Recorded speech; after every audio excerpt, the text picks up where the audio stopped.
Hello everybody, welcome back to OMB Reviews. I am the critic who is a cynic. Hope you're doing well. Today we're doing a box office breakdown for this past weekend, which saw once again Godzilla x Kong take the number one spot, dropping around 60% domestically, which is actually a little bit lower than what initial estimates were, which means that that is a very good sign for the longevity of the film itself.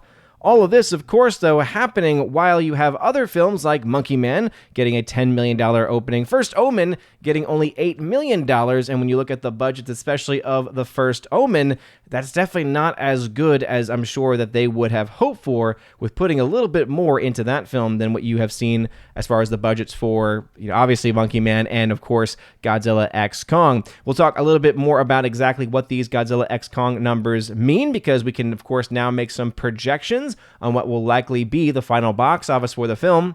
Needless to say, anyone who at any point has speculated the film is going to get anywhere close to $1 billion, I'm sorry, but you're smoking something. You're going a bit crazy here, because there is nothing historically that seems to indicate that that's going to be a possibility. Now, again, this film is still doing very well, especially in comparison to more recent films. It's definitely one of the top earners, and it is especially going to be in a good position because of having a much lower production budget than what we have seen in the previous Monsterverse films. But we, of course, have a lot more things to break down with that, because as you all know, it's all about the numbers. We try to keep the numbers here honest, and even if I am not a big fan of the film or don't care about a specific franchise, and you all know I'm very clear about my bias against the Monsterverse because I just think the entire thing is trash, I'm not going to take away from the fact that the film is doing better than what anyone could have expected. Before going any further, please make sure you smash that like button, line up that fire button over on Odyssey, and smash the rumble button as well.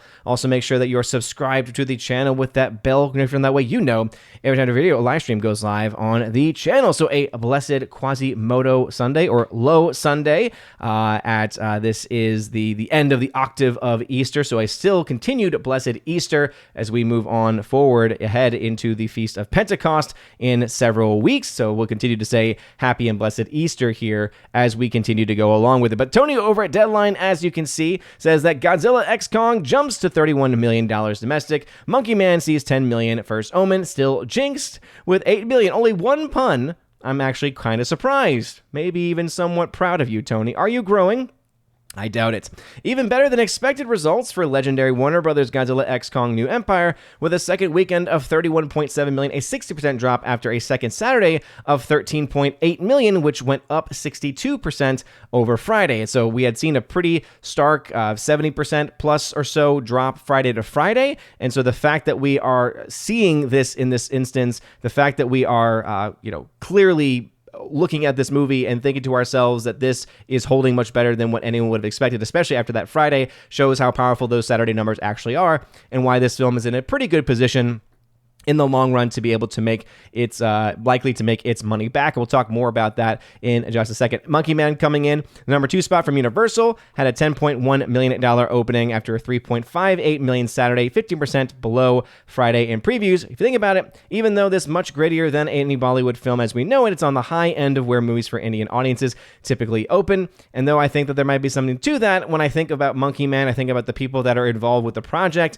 I think to say or to compare it to Bollywood per se is not necessarily the most fair comparison, just because of having someone like the director who stars in the film, his first time directing a movie, being a name that many people know outside of just, again, general Bollywood. So I do think that it is important to point these things out, and we'll continue to talk about this, of course, as we go on in the video. And then the last one to talk about here, as far as just the main talking points, is Ghostbusters Frozen Empire owns the third spot with $9 million, running total of $88.8 million in 3 weeks, so still not at the $100 million mark domestically, trailing 13% behind Ghostbusters Afterlife. Keep in mind, the predecessor was booted by its play over Thanksgiving weekend. So just again, to keep these things in mind, that when it comes to Frozen Empire tracking behind Ghostbusters, it's really not a good sign for this movie, especially since this movie cost a bit more than what Afterlife did, and we'll talk about that also in just a little bit. Going over to thenumbers.com, though, just to see exactly what happened in the day-to-day and in the new release categories. As you can see, Godzilla x Kong still very much dominating the charts there, 31.7 million, 60% drop there Projections going into the weekend were that it would be around 65%, so definitely a stronger than expected hold. Monkey Man, $10.1 million. Ghostbusters dropping 42% in weekend number 3, dropping also 500 screens. This also after having a pretty steep drop-off in its second weekend of release last weekend, and I made the projections last weekend that the film right now is not expected to make money and likely will end up losing money for Sony in the long run. The First Omen for 20th Century, $8.3 million, has a much larger than expected budget, and so this kind of a start, definitely not a great start for it. I mean, it's not to say that we expect necessarily a certain higher number for films like this, horror films, origin horror films, things like it. But I think that especially when you think about how much more money, because usually you think horror films, maybe $10 million or so budget.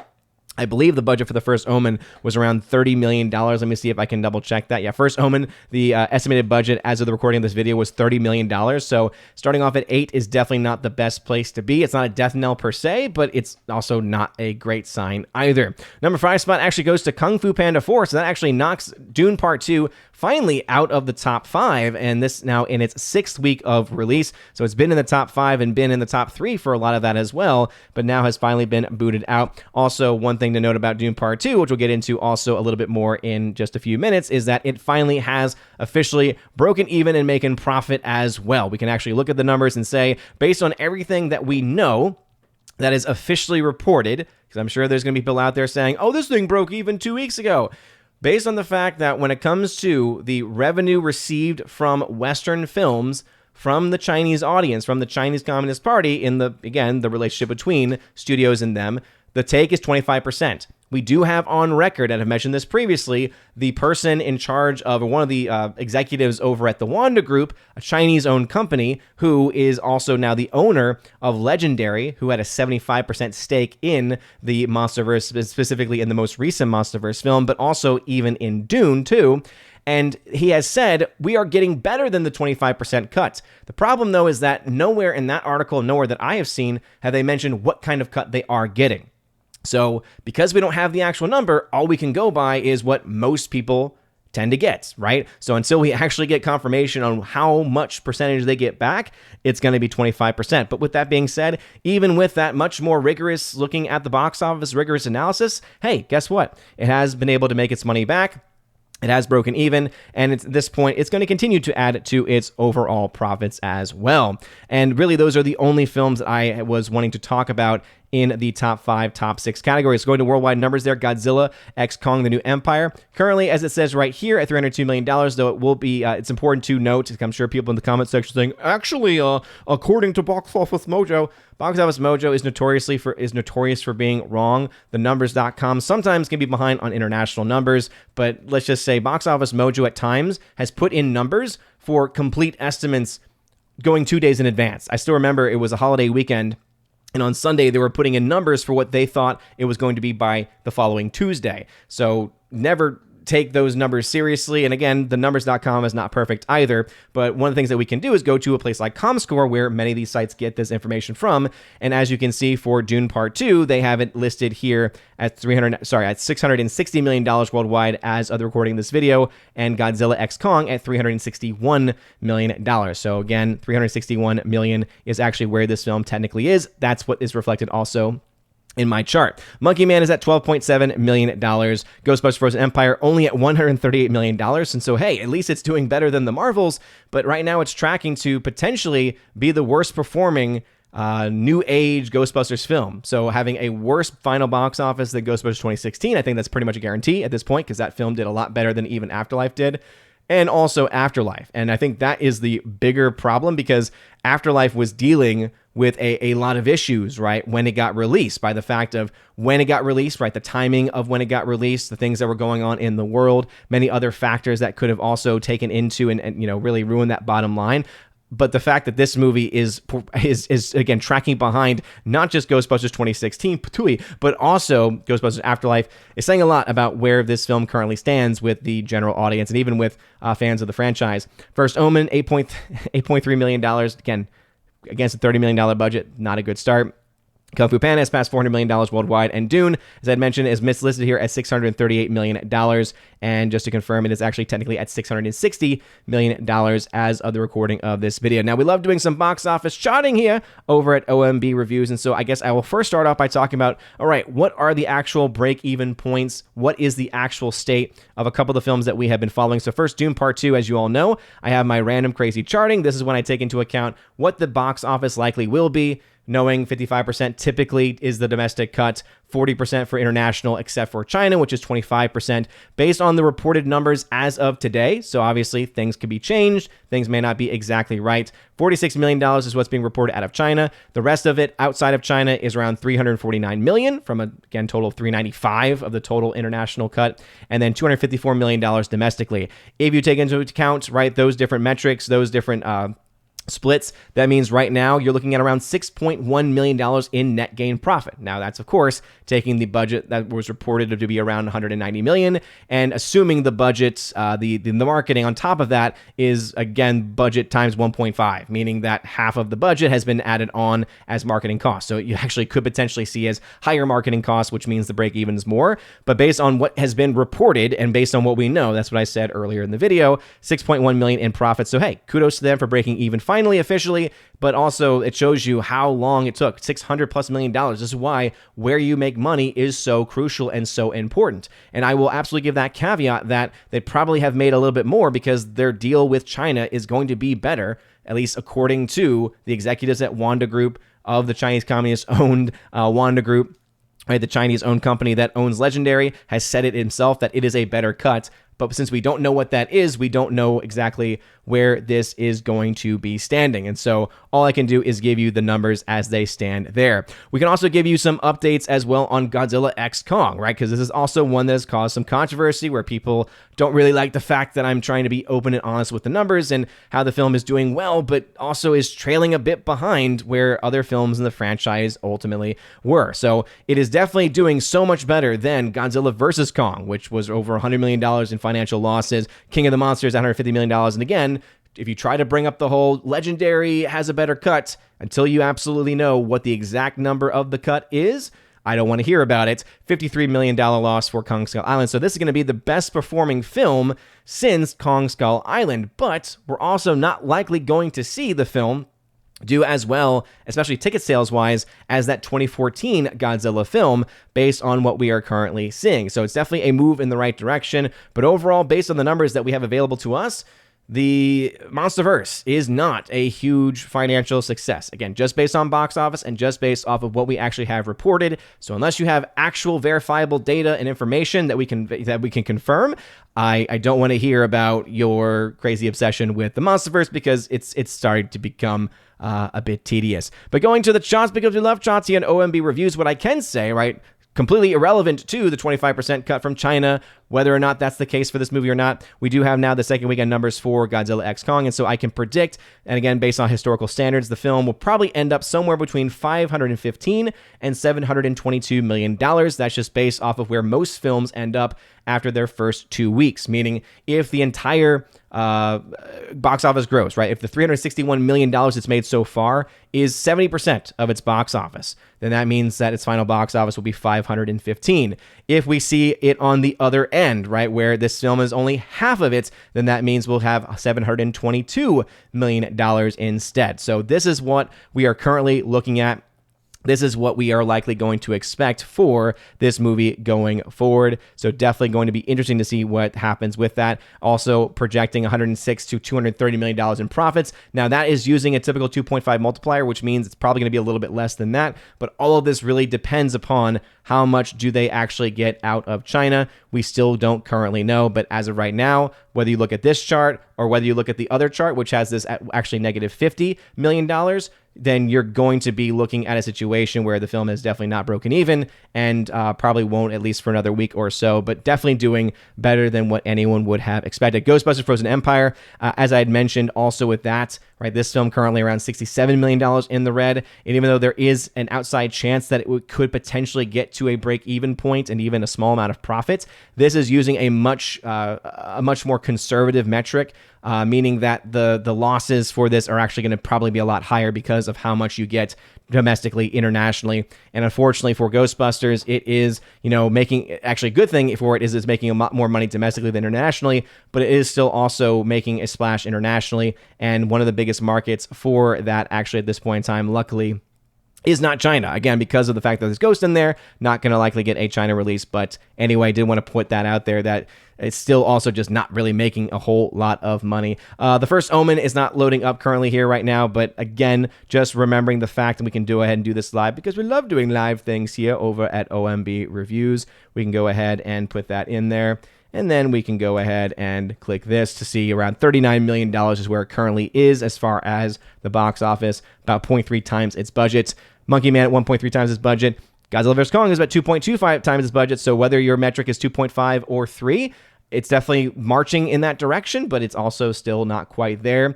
Immaculate, 1.7 times its budget. Frozen Empire only at 1.4, which is why I'm projecting that film to probably end up being a box office flop and a box office failure. Let me see if there's anything else that I need to actually bring up. Again, I've brought up my random crazy charting. I've brought up my full box office chart. What are y'all's thoughts about these movies, right? Godzilla x Kong, definitely doing okay.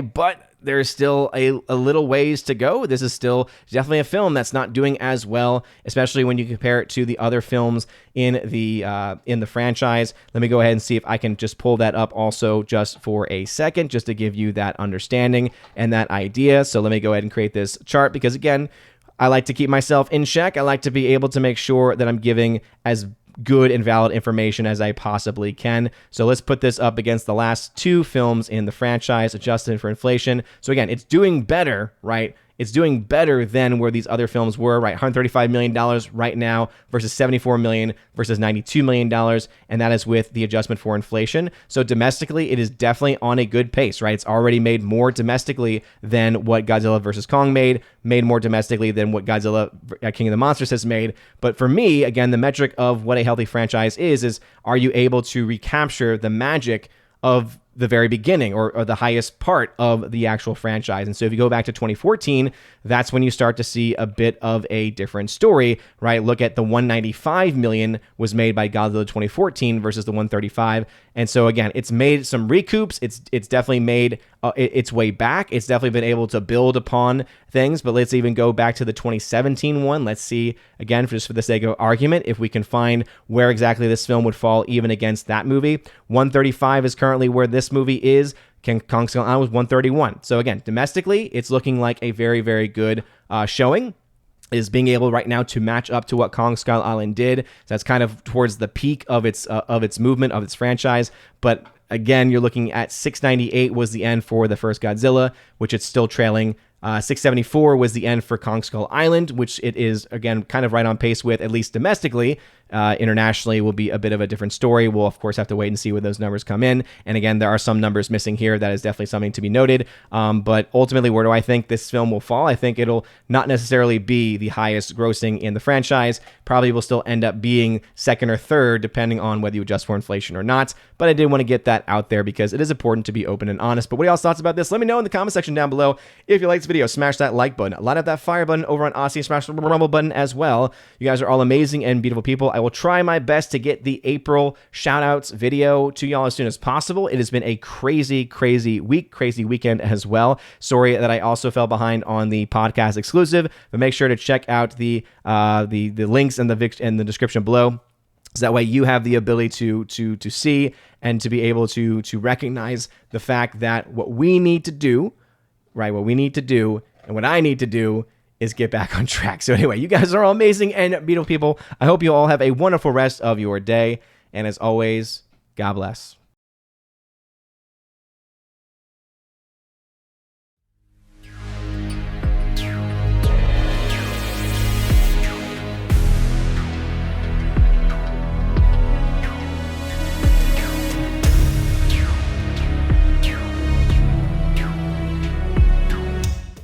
And now for a huge shout out to all of my Chosen of Valhalla members for the month of March, starting off with Father Luca Illich, Rosetta Allen, check out her YouTube channel, YouTube channel being Eagle Rider. Miss Mon Muses, check out her YouTube channel as well by the same name. Matt317, check out his Twitch channel by the same name. Mr. Roy and the K-Man, check out the K-Man's website at xtheboundaries.co. If you want your name shouted out at the end of every live stream and video, or if you want your name listed at the end of every live stream and video, make sure to check out the top link in the video description on how you can find out where to join on Patreon, Subscribestar, YouTube channel memberships, pretty much anywhere that you can think of that you would have as a mainstream source to be able to support the channel. You have the means to do so, and you get also special perks like having access to an exclusive podcast that I do every single month, access to a giveaways channel that I host on my Discord channel, and also, of course, the ability to have your channel shouted out at the end of every single live stream. You guys are all amazing and beautiful people. Have a wonderful rest of your day,